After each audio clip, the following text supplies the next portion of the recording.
नमः ॐ विष्णुपादाय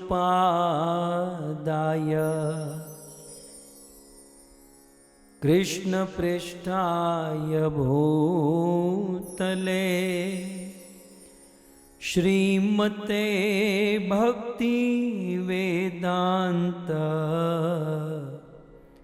स्वामी इति नामिने।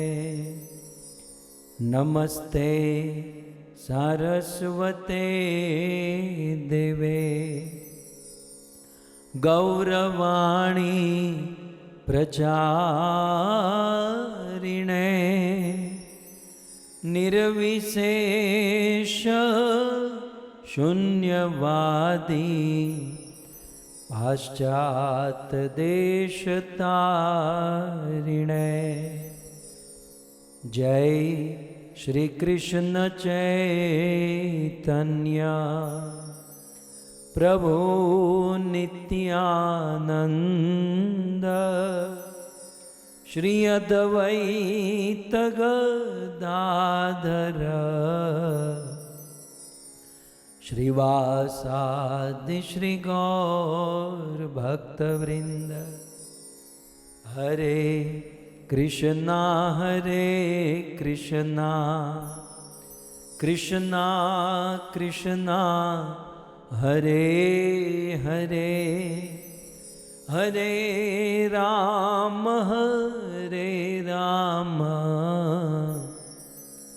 राम राम हरे हरे। श्री पुरुषोत्तम मास की जगत गुरु श्रील प्रभुपाद की। हरे कृष्णा। सो पुनः एक बार इस पवित्र पुरुषोत्तम मास में पद्म पुराण से पुरुषोत्तम महात्म्य एवं व्रत कथा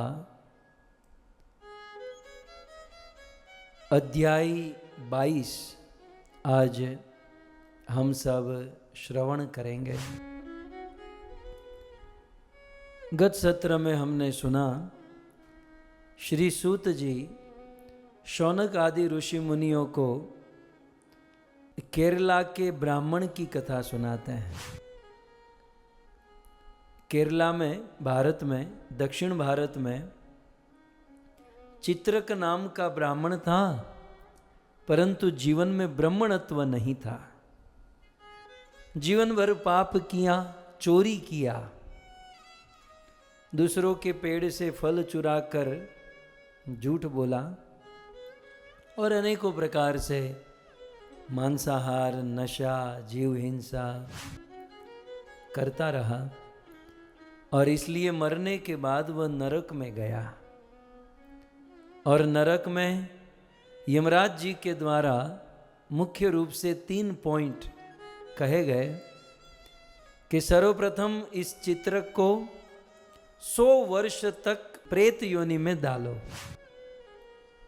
100 वर्ष प्रेत योनि, बाद में 13 वर्ष बंदर की योनि, वानर योनि में डालो, क्योंकि ये वानर की तरह एक पेड़ से दूसरे पेड़ पर फल को चुराता था, इसलिए वानर बनाओ।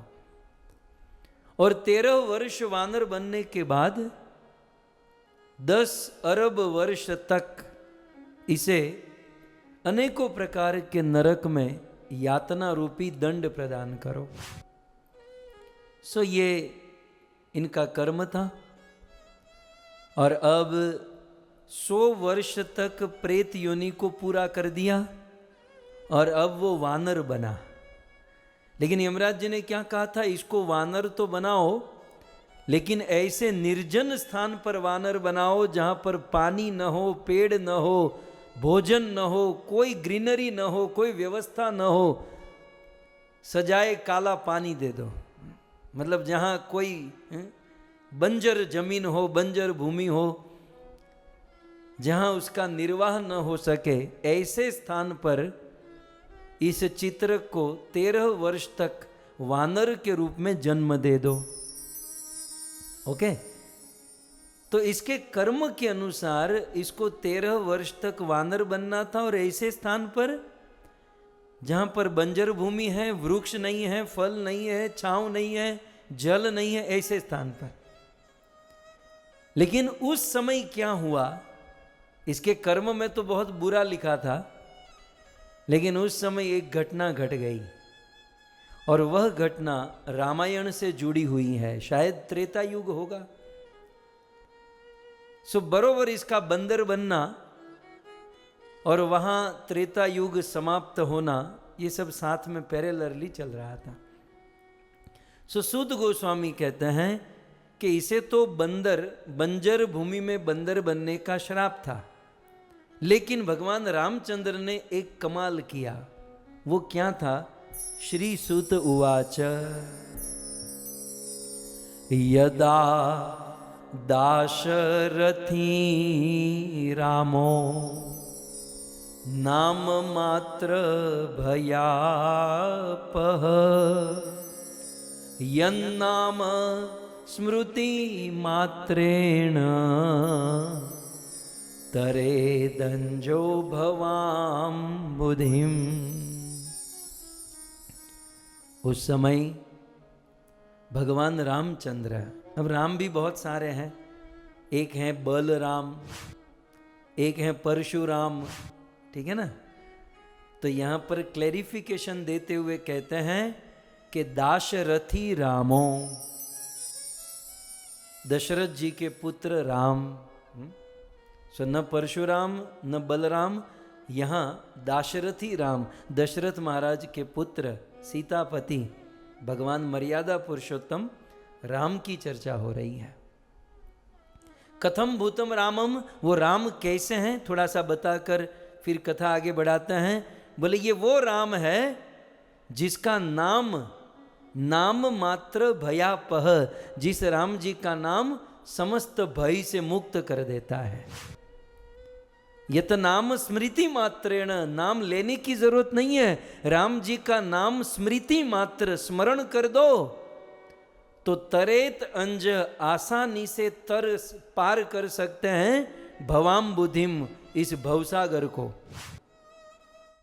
सो यत नाम श्रुति मात्रेण, जिस भगवान रामचंद्र का नाम केवल स्मरण करने मात्र से भवसागर पार किया जा सकता है, समस्त भयों से मुक्त हुआ जा सकता है, वो भगवान रामचंद्र यदा, यदा माने जब, कब कब की बात है, तो अब अगले श्लोक में कहते हैं। ये सब पद्म पुराण में राम कथा है, पुरुषोत्तम मास महात्म्य व्रत में ये सब राम जी आ रहे हैं। तो यदा, कब, पहले तो राम जी का इंट्रोडक्शन दिया, उनके नाम की महिमा बताई। सो यदा, वो राम जी जब हतावान रावणम युद्धे, जब राम जी ने रावण को युद्ध में हत कर दिया, हमारे गुजराती में हम के हता न हता कर दिया, मतलब किसी को पता भी न चले कि यहाँ कोई रावण रहता था, तो हत माने मार देना। सो हतवान रावणम युद्धे, राम जी ने जब रावण को युद्ध में मार दिया, कैसे? बद्धा सेतुम महादधो, राम जी ने उस रावण को मारने के लिए महादधो, उस महासागर के ऊपर सेतु को बांधा। तो महासागर पर बद्धा सेतु महादधो, महासागर पर सेतु बांधकर हत्वा रावणम युद्धे, रावण को युद्ध में मार दिया। और क्या किया? विभीषण आदत्ते कोपी राक्षसो नावशेषित, और रावण के साथ समस्त राक्षसों को मार दिया, केवल एक को छोड़कर, और वो है विभीषण। सो विभीषण को छोड़कर अन्य सारे, रावण के साथ अन्य सारे राक्षसों को मार दिया। अब जब राम जी ने राक्षसों को मार दिया, रावण को मार दिया, तो सबसे ज्यादा सुखी कौन हुए? देवता। क्योंकि रावण ने देवताओं को बड़ा अत्याचार किया था, देवताओं को कंट्रोल कर लिया था, इसलिए जब राम जी ने रावण को मारा, सूत गोस्वामी कहते हैं कि ततस्तुन पांच क्षुधा जानकी स्वीकृता मना रावणे च हस्ते हते तस्मिन ब्रह्म रुद्र सुरेश्वरे। ब्रह्मा जी, शिव जी, इंद्र, चंद्र, ये सब लोग वहां पर प्रकट हुए और क्या देखें कि राम जी ने रावण का वध कर दिया, राम जी ने सारे असुरों को मार दिया, विभीषण को जीवन दान दे दिया, इवन विभीषण को लंका का राजा बना दिया। और क्या देखा? तत स्तुन जानकी स्वीकृता मुना, जानकी जी को हासिल कर लिया, जानकी जी को प्राप्त कर लिया। कैसे? अग्नि परीक्षा करके। समाज के लिए जानकी जी की अग्नि परीक्षा थी, लेकिन वास्तव में जो वास्तविक सीता माता थी वो अग्नि में प्रवेश कर चुकी थी। रावण के पास छाया सीता थी, तो उस अग्नि के माध्यम से छाया सीता को ये करके वास्तविक सीता माता को प्रकट किया गया।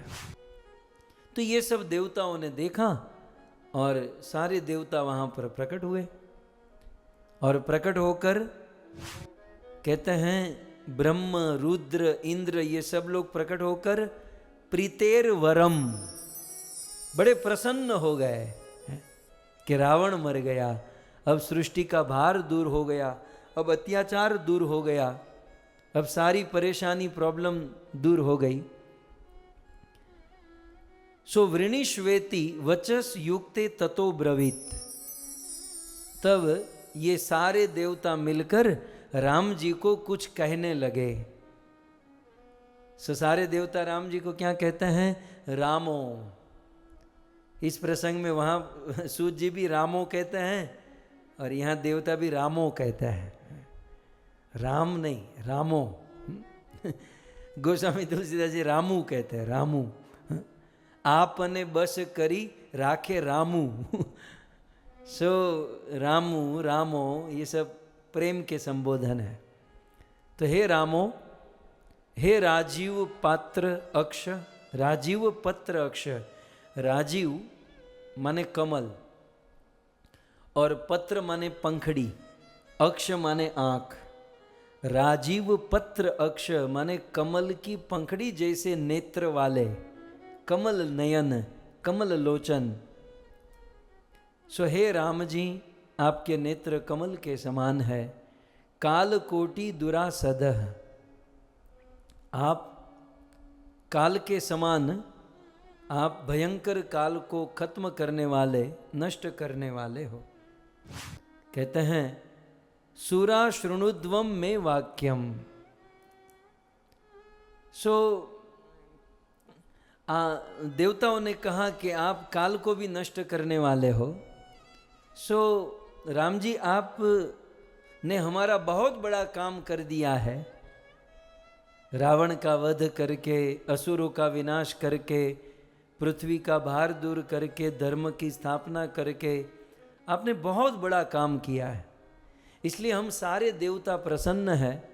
यूं तो हम आपको क्या दे सकते हैं, परंतु आप नर लीला कर रहे हो, मर्यादा पुरुषोत्तम मानव लीला कर रहे हो, तो आपको जो चाहिए वह हमसे मांग लो। देवताओं ने राम जी से कहा कि आपको जो चाहिए वह वरदान मांगो।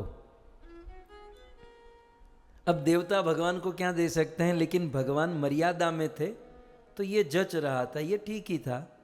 तो बोले जो चाहिए वह आप मांगो। तब राम जी क्या कहते हैं? तब राम जी देवताओं को कहते हैं कि सूरा, हे देवताओं, शृणुध्वम, सुनो, मुझे कुछ चाहिए। राम जी ने कहा कि सूरा, हे देवता, शृणुध्वम में, मुझे तुम सुनो, मेरे वाक्य को सुनो, मैं वाक्यम। यदि देयो वरोस्ति में, यदि आप लोग मुझे कुछ देना चाहते हो तो पर्सनली मुझे कुछ नहीं चाहिए, लेकिन मुझे देना चाहते हो तो ये वानरा, राम जी के पास तो वानर सेना थी ना, तो राम जी श्लोक में क्या कहते हैं कि एते वे वानरा शुरा रक्षोभि भक्षिता हता। इस रावण और असुरों के साथ युद्ध में अनेकों वानर और रीछ मारे गए हैं। एते वे वानरासुरा रक्षो भी भक्षिता हता। राक्षसों के द्वारा अनेकों वानर और रीछ मारे गए हैं। तो आप मुझसे वरदान देना चाहते हो तो एक काम करो, अक्षता जीव मानस्ते, ये जो वानर और रीछ मर गए हैं या इंजर्ड हो गए हैं, तो उनको अक्षता जीव मानस्ते, उनको जीवित कर दो और उनको स्वस्थ कर दो। संतु मत प्रिय कारिण, इससे मैं प्रसन्न होऊंगा। आप मेरे लिए कुछ करना चाहते हो पर्सनली, मुझे नहीं, आप वानरों के लिए कुछ करो, क्योंकि ये वानर मत प्रिय कारिण, मेरी सेवा किए हैं, मुझे बहुत मदद किए हैं। और दूसरा, एक तो इसको जीवित कर दो वानरों को, और दूसरा अब तो ये युद्ध समाप्त हो गया, अब तो ये सारे वानर अपने अपने स्थान में वापस लौट जाएंगे। तो बेचारे जहाँ भी भारत में, कुछ लोग साउथ इंडिया से वानर आए थे, कुछ लोग यूपी बिहार के वानर थे, कुछ राजस्थान के वानर थे, मतलब सभी स्टेट से आए थे ये सब। बोले अब तो युद्ध समाप्त हो गया और ये वानर अपने अपने घर वापस जाएंगे, तो और एक चीज कर दो। राम जी कहते हैं क्या करो, यत्र यत्र वने वीरा वसे यूयम वने चरा। ये वानर यत्र यत्र, जहां जहां जाएंगे, मतलब ये वानर जहां जहां रहेंगे, मतलब राजस्थान में चले जाए, यूपी बिहार में, साउथ में, वानर तो सब जगह पर होते हैं ना। तो आप एक आशीर्वाद और दे दो, क्या, कि जहां पर भी वानर रहे वहां पत्र पुष्प फलेर नम्रा सुछाया संतु ते द्रुमा। वानर जहां रहे वहां पत्र होने चाहिए, पुष्प होने चाहिए, फल होने चाहिए, हैं? और सुंदर वृक्ष होने चाहिए, वृक्षों की छांव होनी चाहिए, वहां जल होना चाहिए, सरोवर होना चाहिए। ये सब वानरों के स्थान पर होना चाहिए। करलभ्या निवारिणी शीतलानी वनानी च, जहां पर भी वानर हो वहां ये सब शीतलता होनी चाहिए। राम जी ने देवताओं को कहा कि यदि कुछ करना चाहते हो तो ये कर दो मेरे वानरों के लिए। सही इस प्रकार राम जी कहते हैं, येषोस्तु में वरो देवा। इस प्रकार से राम जी देवताओं से वरदान मांगे। क्यों? क्योंकि कपिर जाति मम प्रिया। राम जी ने क्या कहा कि ये वानर की जाति ही मुझे बहुत प्रिय है। ये बहुत सुंदर शब्द है, आज का मैन ऑफ द मैच है ये। क्या कहते हैं? कपि जाति मम प्रिया। राम जी कहते हैं ये पूरी वानर जात मम प्रिया, मुझे प्रिय है। इसका कारण क्या है?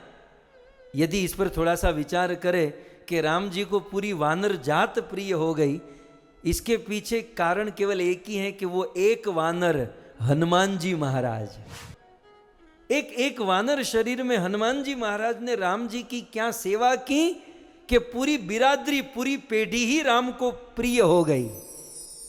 एक वानर के कारण राम जी ने पूरी वानर जात का उद्धार कर दिया। आप सोचो तो सही, पूरे वानर पीढ़ी को ही तार दिया।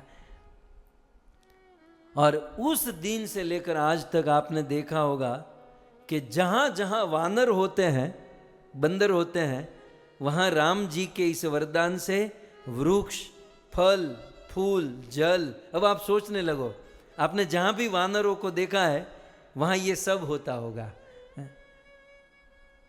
सो एशोस्तु में वरो देवा कपिर जाति मम प्रिया।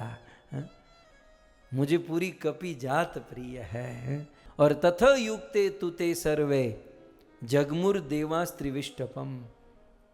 और इस प्रकार देवताओं ने कहा तथस युक्ते, माने तथास्तु, तथ ती युक्ते, प्रभु आपने जैसा कहा वैसा ही होगा। ये सारे वानरों को ये फैसिलिटी मिल जाएगी। और इतना कह के जगमु माने वापस चले गए, त्रिविष्टपम 33 करोड़ देवता वहां से वापस लौट गए। इसलिए सूत गोस्वामी कहते हैं कि अतो राम प्रभावेण, अतो इसलिए राम जी के प्रभाव से यत्र शाखा मृगो भवेत, जहां जहां शाखा मृग समझ गए ना, शाखा के ऊपर झूलने वाले पशु माने बंदर। सो राम प्रभावेण, राम जी के प्रभाव से यत्र जहां जहां शाखा मृग भवेत, बंदर होते हैं, तत वनम, वहां वन होता है, फलम वहां फल होता है, जल होता है, पुष्प पत्र ये सब कुछ होता है। इससे अब आइए मूल कथा में, इससे वो चित्रक को क्या लाभ हो गया? चित्रक को श्राप मिला था ना कि बंदर बनना है 13 वर्ष के लिए, और ऐसे स्थान पर बंदर बनना है जहां वन न हो, पेड़ न हो, पौधे न हो, जल न हो, फल न हो। लेकिन राम जी के प्रभाव से उसका श्राप जो था वो थोड़ा सा कंसीडर हो गया। यद्यपि उनको जन्म मिलने वाला था बंजर भूमि में, लेकिन उस चित्रक को राम जी के प्रभाव से, वो अकारण करुणा से एक सुंदर वन में जन्म मिला। तो अब फिर से मैं आपको याद कराऊं कि कल आपने सुना था कि यमराज जी ने क्या कहा, 100 वर्ष तक प्रेत योनि, फिर 13 वर्ष तक बंदर योनि, वो भी बंजर स्थान में, और उस बंदर योनि के बाद 10 अरब वर्ष नरकों में। तो अभी ये चित्रक बंदर बना, बंजर भूमि में बनने वाला था, लेकिन राम जी की कृपा से एक सुंदर घने वन में वो बंदर बना। तो वन तो मिल गया, जल वन फल सब कुछ मिला, लेकिन पूर्व जन्म के पाप के कारण ये बंदर, मतलब ये चित्रक जो बंदर बना, रोगी बंदर बना। क्या रोग था? जन्म से ही इसके मुख में रोग था। मानो हमारे मनुष्य में वो मुंह का कैंसर होता है ना, मुख का कैंसर, तो ऐसा ही कुछ जन्म से ही इस बंदर को मुख में रोग था, दारुण व्यथा हो रही थी, निरंतर उसके मुख से लहू बह रहा था, खून बह रहा था, और वो कुछ खा नहीं पाता था। यद्यपि वन था, वृक्ष थे, वृक्ष पर सुंदर फल लगे थे, लेकिन वो फल खा नहीं पाता था। वो पूर्व के पाप से, पूर्व जन्म के पाप से वो फल खाने की बात तो दूर रही, वो जल भी पी नहीं पाता था, क्योंकि मुख में इतना वो रोग था, मतलब सड़ गया था, वो नहीं पी पाता। तो आप कहोगे तो सरवाइव कैसे करता होगा?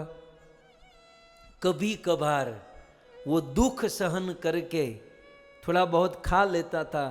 वो खाने का सुख उतना नहीं होता था जितना उसको वो मुख का दुख होता था, लेकिन कभी कभार वो रिस्क लेकर, वो थोड़ा सा टेंशन, वो दर्द सहन करके कुछ खा लेता था, कुछ पी लेता था, लेकिन मुख में कष्ट इतना हो रहा था कि न कुछ खाता था न कुछ पीता था।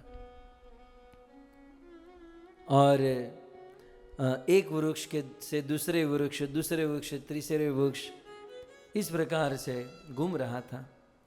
सबसे बड़ा कष्ट क्या था? इसके पेट में जठर अग्नि तो थी, इसको भूख तो लगती थी, लेकिन कुछ भोजन नहीं करने के कारण वो जठर अग्नि उसे बड़ा कष्ट देती थी, और खाना पीना बहुत कम, मानो बंध सा हो गया था, इसलिए इसका अंग सूख गया। सूत जी कहते हैं कि एक दिन की बात, वो अंगम गलितम पलितम मुंडम, कुछ इसी प्रकार से शरीर सूखा हुआ था, और ये एक डाली से दूसरी डाली, दूसरी डाली से तीसरी डाली, वो डाली के ऊपर जा रहा था, तो शरीर में शक्ति नहीं होने के कारण वो डाली से हाथ छूट गया, हाथ छूटा और वो पेड़ से गिर गया।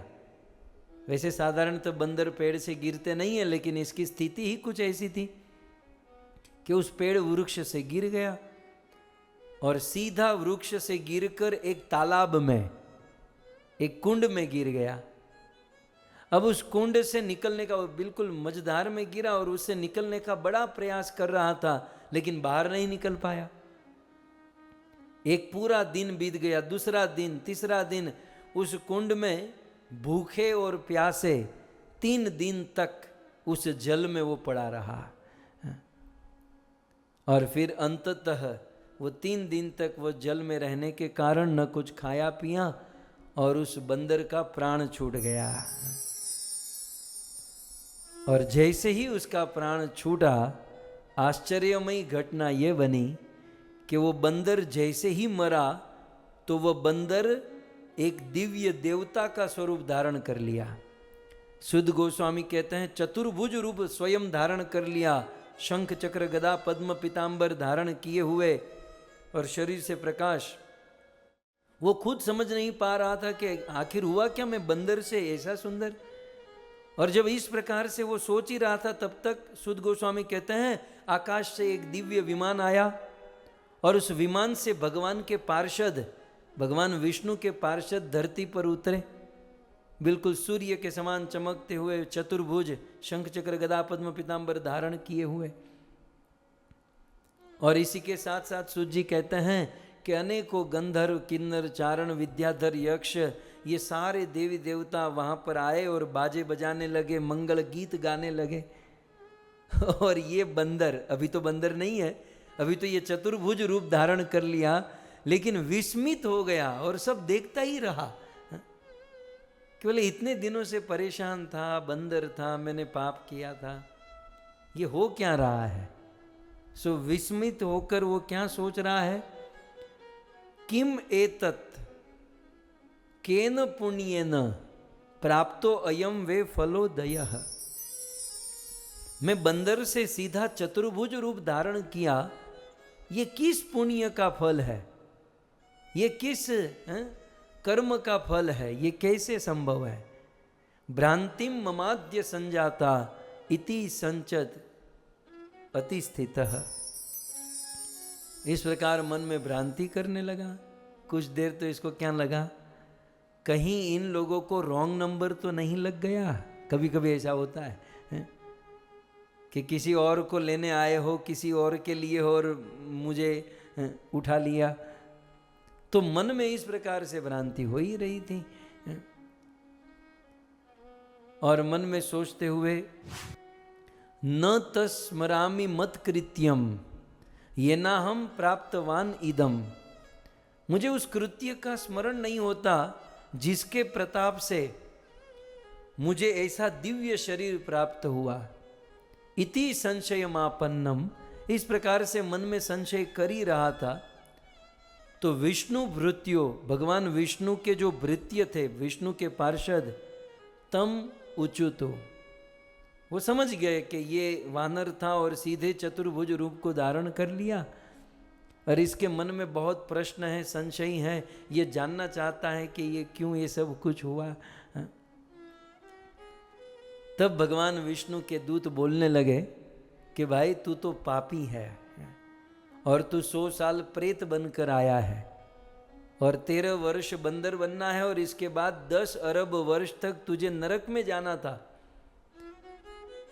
तुझे अभी 10 अरब वर्ष तक नरक में दुख भोगतना था, लेकिन वो सब माफ हो गया और तू यहीं से चतुर्भुज रूप धारण करके हमारे साथ भगवान के धाम वैकुंठ में चलेगा। तब इसने पूछा ऐसा क्यों, ऐसा तो मैंने क्या कर दिया। बोले तूने अनजाने में, अभी पुरुषोत्तम मास चल रहा है, अभी पुरुषोत्तम मास चल रहा है, तू तो जानता भी नहीं है, लेकिन तूने अनजाने में इस पुरुषोत्तम मास में बिना कुछ खाए पिए 3 दिन तक जल में स्नान करता रहा। ये स्नान थोड़ी कर रहा था, ये तो बेचारा फंसा हुआ था। लेकिन अनजाने में भी और बंदर के शरीर में भी यदि पुरुषोत्तम मास में कोई इस प्रकार से स्नान करता है तो उसे दिव्य देह धारण करके भगवान का धाम वैकुंठ मिलता है। सो इस प्रकार से भगवान के पार्षद इसे कहते हैं। और यहाँ पर व्यास जी इति श्री पद्म पुराणे पुरुषोत्तम महात्म्य विष्णु दूत आगमनम नाम 22 अध्याय समाप्त है। तो इस प्रकार से 22वें अध्याय की कथा श्री सूत गोस्वामी सुनाते हैं कि एक साधारण सा बंदर बिना जाने 3 दिन स्नान किया वैकुंठ में को प्राप्त हो गया। तो हम बंदर तो नहीं हैं, थोड़े बहुत उसके जैसे हो सकते हैं, कभी कभी वो आ जाता है, लेकिन हम तो मनुष्य हैं। यदि बंदर भगवान की प्राप्ति कर सकता है तो हम तो मनुष्य हैं। यदि बंदर 3 दिन अनजाने में स्नान करे तो ईश्वर को प्राप्त कर सकता है, हम मनुष्य हैं। पुरुषोत्तम मास की महिमा को जानकर भाव से और प्रेम से स्नान करे, भजन करे, तो प्रभु की प्राप्ति क्यों नहीं हो सकती है। तो इस महात्म्य को पद्म पुराण के इस 22वें अध्याय में बताया गया और आप सब ने इसे श्रद्धा से सुना। आइए श्री पुरुषोत्तम मास की, श्री कृष्ण मास की, जगत गुरु श्रील प्रभुपाद की।